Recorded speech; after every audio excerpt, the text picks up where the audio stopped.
Hai semuanya, mungkin kalian kembali bertanya-tanya kenapa Masume jarang upload kan? Bukan karena males kok, tapi karena sakitnya aku kambuh lagi. Maklum kalau gejala tipes tuh ternyata jangan heboh-heboh ya. Ini miminnya malah heboh pengen nonton konser. Pokoknya panjang deh ceritanya. So, kali ini Masume bakal bawa kabar gembira buat kalian yang pasti selalu nagih anime ini dari zaman dahulu kala.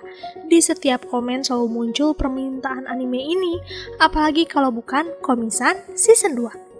Untuk sementara kita tunda dulu Umaru karena Komi ini lebih kuat requestannya sekaligus sebagai bentuk permohonan maaf atas keterlambatannya konten Masume akhir-akhir ini. Gak usah lama-lama kayaknya pasti kalian gak sabar kan? Marilah kita mulai, inilah dia Komi Can Communicate Season 2. Diawali dengan suasana pagi hari Komi untuk menyambut harinya pergi ke sekolah. Seperti biasa, di sekolah orang pertama yang ditemui Komi adalah Tadano. Mereka pun pergi ke kelas bersama dan ketika di koridor, Najimi mencegat mereka berdua sambil memberikan sebuah buku kecil. Buku kecil ini diberi nama buku catatan sahabat Komi. Najimi membuatnya untuk memudahkan Komi menuliskan nama-nama teman yang sudah dikenalnya agar Komi bisa tahu jumlah teman yang sudah dimilikinya. Komi sangat senang menerima buku itu. Dia pun meminta Tadano menjadi orang pertama yang menuliskan namanya di buku itu.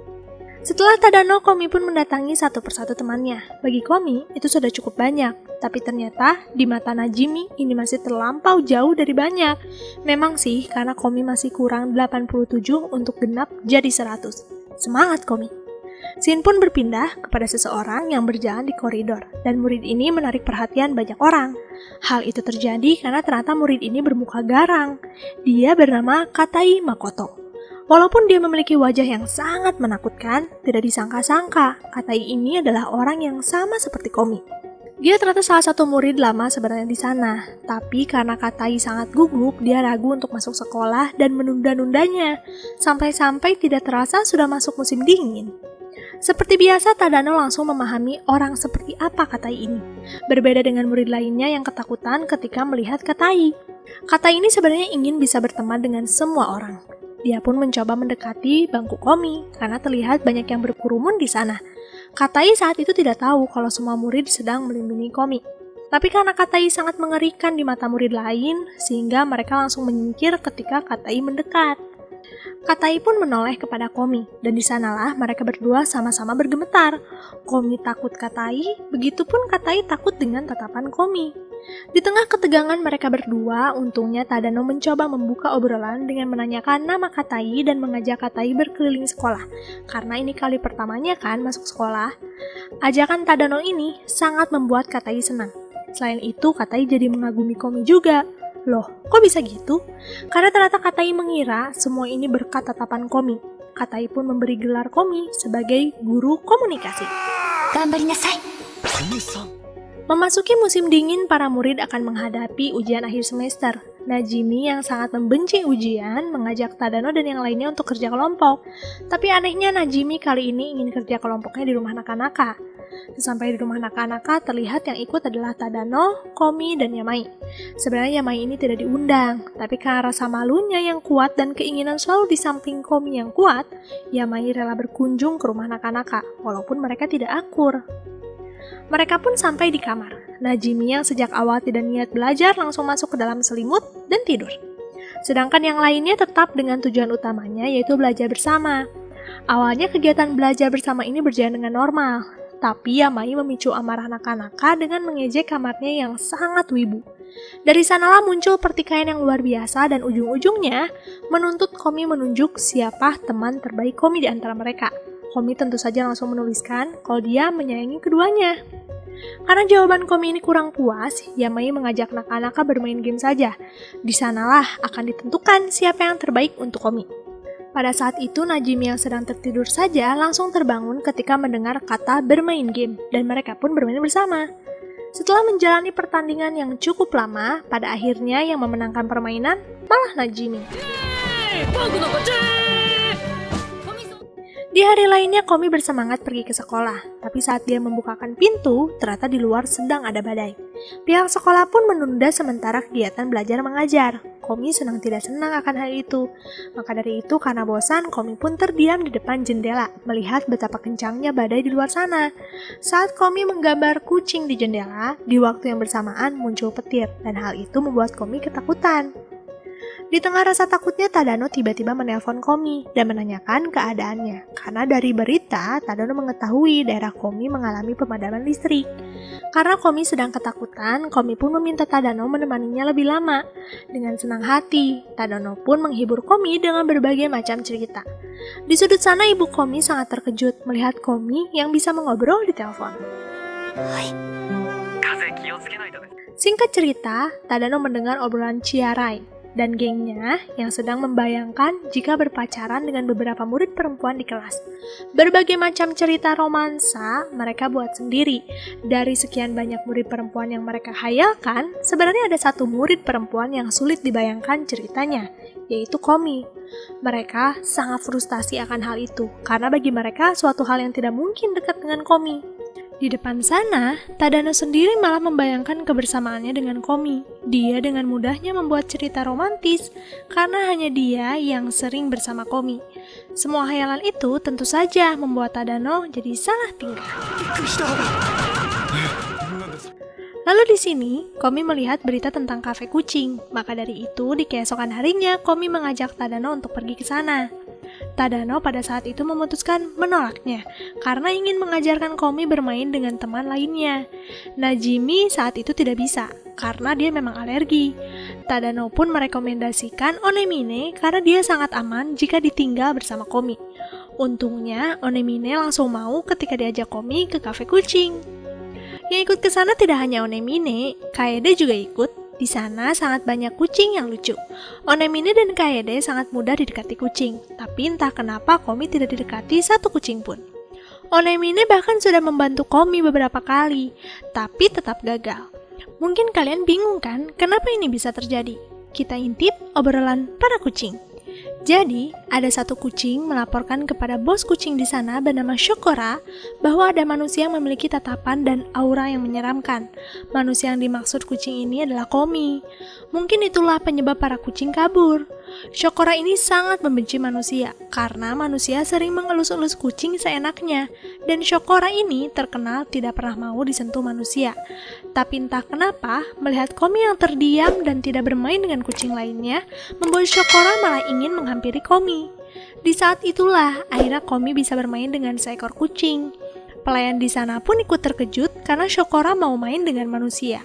Melihat Komi yang sangat senang, Onemine pun mengabadikan kebahagiaan Komi itu. Onemine mengirimkan foto itu kepada Tadano dan tidak disangka-sangka Tadano malah menyesal tidak ikut pergi ke kafe itu bersama Komi. Mungkin melihat betapa imutnya Komi ya.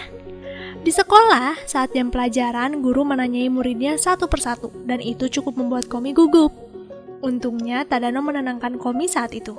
Di depan sana, Naka-Naka memperhatikan Tadano dan dari sana dia merasa sepertinya Tadano bisa membaca pikiran seseorang.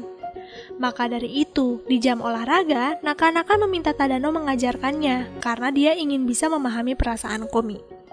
Tadano menyetujuinya dan akan mengajak Naka-Naka menebak pikiran Komi dari berbagai macam situasi. Tapi saat mereka akan memulai, tiba-tiba Yamai muncul dan meminta untuk bergabung. Mau tidak mau, Tadano pun jadi punya dua murid. Mereka mengamati setiap kegiatan Komi dimanapun. Namun dari sekian banyak tebakan tidak ada satupun yang benar. Mereka malah jadi saling bertanding siapa yang paling memahami Komi, padahal tidak ada satupun yang paham. Saat Yamai dan Naka-Naka bertengkar, tidak disangka-sangka Komi muncul. Mereka bertiga mencari berbagai macam alasan. Tapi untungnya Komi pada saat itu langsung menuliskan kalau dia ingin bergabung karena Komi lihat mereka berkumpul dan mengobrol sangat seru. Tadano pun mengajak Komi dan yang lainnya untuk minum teh bersama sepulang sekolah sebagai bayaran atas rasa kesepian Komi hari ini. Singkat cerita, di jam istirahat, Katai berusaha mengajak Tadano untuk makan siang bersama. Dengan tatapan sangar dan nada rendahnya, Katai memanggil Tadano. Tapi saat akan mengajak makan siang bersama, Katai jadi lupa harus berkata apa selanjutnya.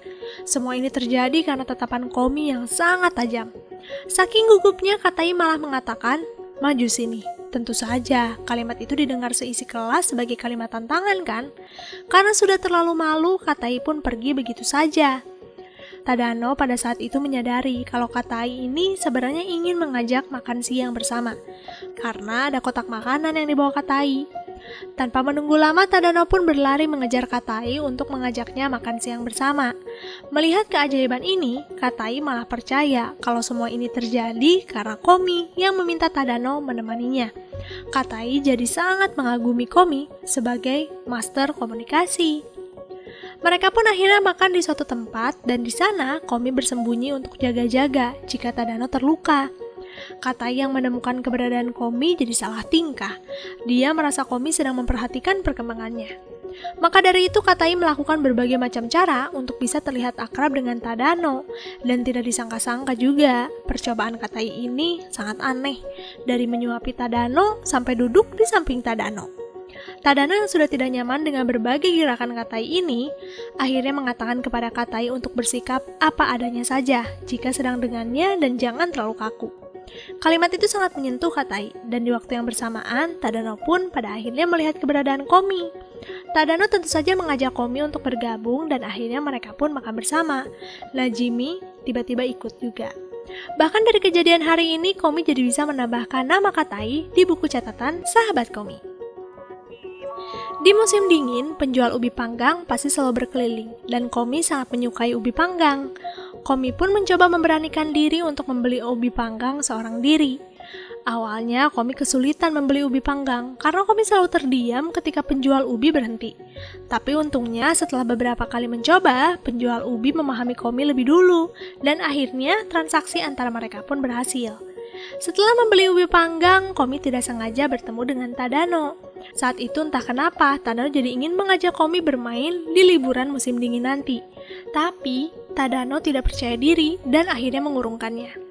Setelah mereka mengobrol sedikit, Tadano pun berpamitan pulang. Tapi sebelum Tadano pulang, Komi menarik Tadano dan memberikan sebuah ubi panggang.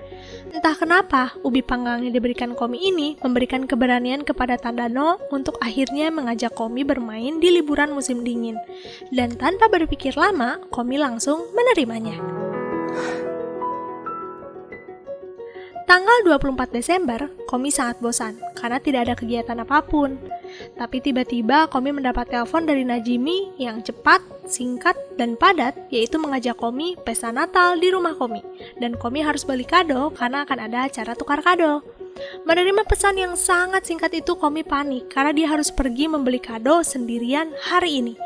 Tapi untungnya muncul Shousuke. Komi jadi punya ide untuk membawa adiknya berbelanja.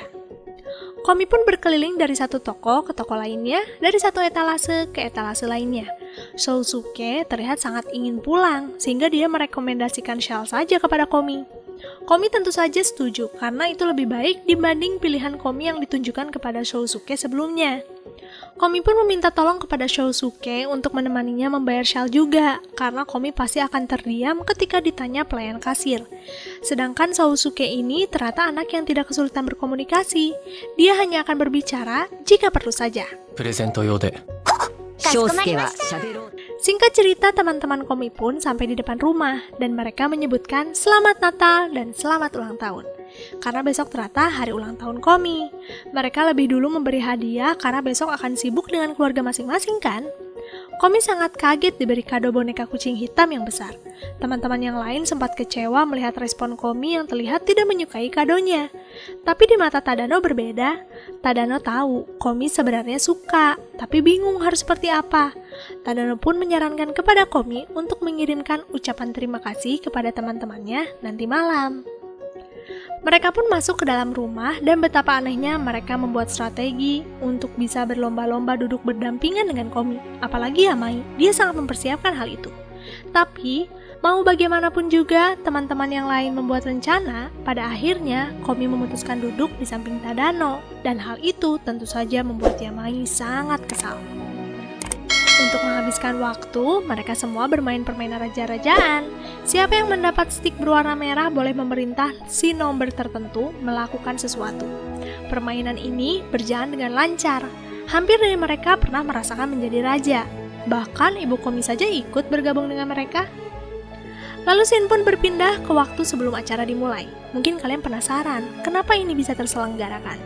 Semua ini bisa terselenggarakan ternyata berkat Tadano. Saat itu, Tadano sedang bingung mencari tempat bermain bersama Komi nanti.